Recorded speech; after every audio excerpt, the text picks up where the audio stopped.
We went into radiation like every day without fail. Sometimes 2 days, 3 days. We would not. Sometimes obviously that's when the harsh treatment started, like the stress positions, loud music, strobe light, dogs, beatings. They would cuff your leg irons to a hook on the floor with a padlock, make you crouch, force your arms underneath your calves, your knees basically. So basically your legs are like this and you're like literally tiptoeing. So your hands and your feet are together, and obviously that's there. And you can't actually put your feet flat because the amount of there's not enough slack in the chains, and they would cuff with another set of cuffs, cuff that into the hook and hook it in. So you're in that position, that's called stress position.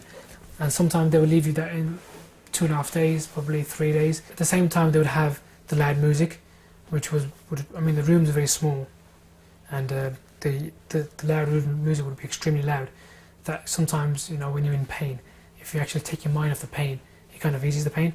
But when you have extremely loud music and you're, in your face, so loud that you can't even think. I've ever been to a club and you're there for too long and you think, damn, I need to get out of here, it's kind of do my head in.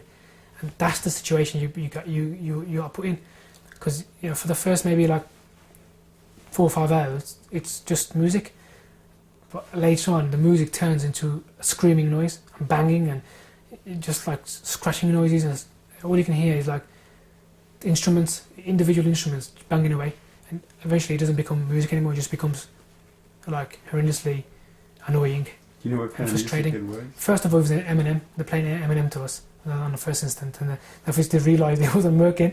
So, but obviously, I never knew what the purpose of music was at the time. I kind of find it very odd.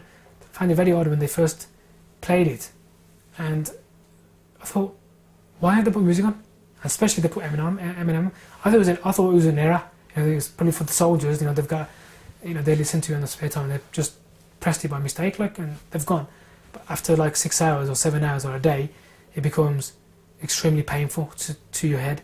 You feel like your hair's gonna explode. You start seeing things, you start hallucinating things.